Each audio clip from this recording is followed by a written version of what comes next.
Diyarbakır'daki tarihi eserlerin belgeselini gene TRT ile işbirliği halinde bir protokol çerçevesinde gerçekleştirmek için bir gayret içerisindeyiz. Amacımız dediğim gibi Diyarbakır'ın var olan değerlerinin üzeri küllenmiş bu eserlerin, yapıların üzerindeki bu sis bulutunu ortadan kaldırıp gerçek boyutuyla insanlara tanıtmak.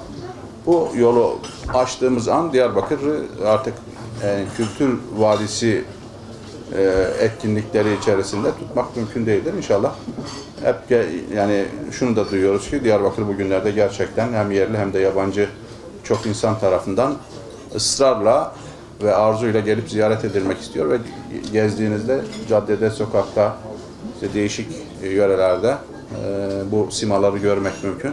Bize düşen, Diyarbakırlara düşen görev bu ortamı, bu naif ortamı, bu güzel ortamı gölgeleyecek davranışlardan bizim kaçınmamız lazım.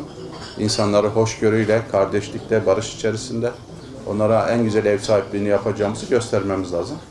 Bu sempozyumları, programları Diyarbakır'ın, Diyarbakırlı'nın kadim Diyarbakır kültürüyle gelen misafirleri buluşturma etkinliği olarak kabul ediyoruz ve Diyarbakır insanının ne olduğunu bu sempozyumlarla, programlarla anlatmak istiyoruz. Bugünkü toplantımızın asıl amacı buydu. Sizleri de bu programın bir parçası, yani bu müşterek ortağımız olarak görüyoruz. Hep beraber bunu gerçekleştireceğiz. Diyarbakır hem yerel hem ulusal basınından istirhamımız bu programımıza olduğunca destek vermeniz. Hep beraber bunu iyi anlatalım, tanıtalım ve çok sayıda insan gelsin, bu etkinlikleri izlesin ve Diyarbakır'ımız hak ettiği yeri alsın. Yani bizim Anadolu bir milletler mezarlığıdır burası, uygarlıklar mezarlığıdır. Yani Diyarbakır 33 ayrı uygarlığa ev sahipliği yapmış. Bu yapının iyi bilinmesi ve geçmişte Diyarbakır'ın yaptıklarının iyi algılanması için bunları yapıyoruz. İşte çözüm süreciyle birlikte de neredeyse 2 yıla yakın bir süredir bölgede çatışmanın olmadığını görüyoruz, ölümlerin olmadığını görüyoruz. Ufak tefek son günlerde bazı sıkıntılar yaşadık ise de bu sıkıntıların bölgenin dokusuyla uyuşmadığını söylemek adına bunları yapıyoruz. Yani Diyarbakır'ın marka değerini düşürmeye hiç kimsenin hakkı yok. Biz Diyarbakır'da eğitimde, sağlıkta, kültürde, bu tür etkinliklerde var olduğumuzu göstermek, akademik çalışmalarla kendimizi ispat etmek durumundayız. İşte üniversitemiz bizimle beraber, Müftü Bey bizimle beraber. Önümüzdeki günlerde dediğinize katılıyorum. Yani bütün bu tür etkinlikleri biz bütün olarak sivil toplum örgütleriyle bunun bir parçası da sizsiniz.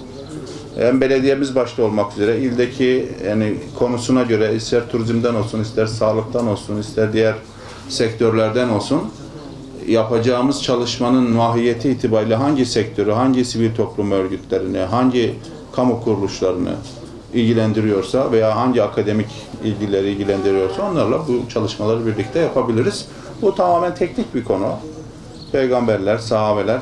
Dolayısıyla burada daha çok akademik yapı, müftülüğümüz işin içinde olmasının manevi anlamda bir değeri olduğu gerekçesiyle böyle yapıldı ama belediyemiz tabii ki sempozyumlara davet edilir. Arzu edersek buyursunlar, gelsinler. Orada gerekirse konuşmalarını yapsınlar ama bu tamamen onun dışında bir gelişme bu şekilde yaşandı.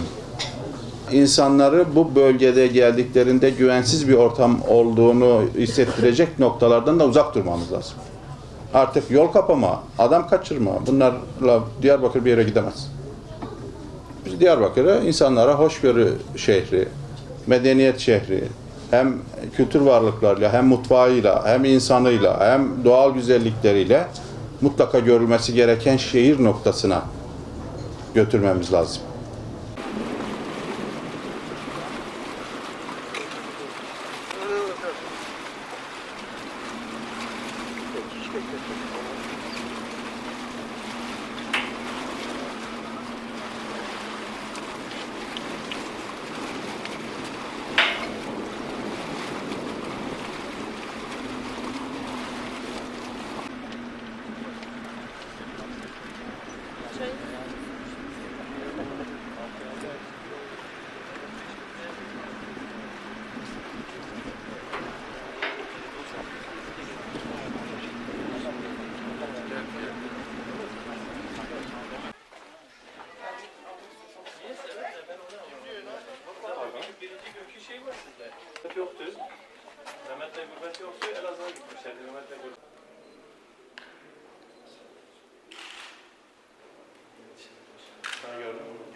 geçtim. Öncesin. Hep öncesin. Vallahi hep öncesin.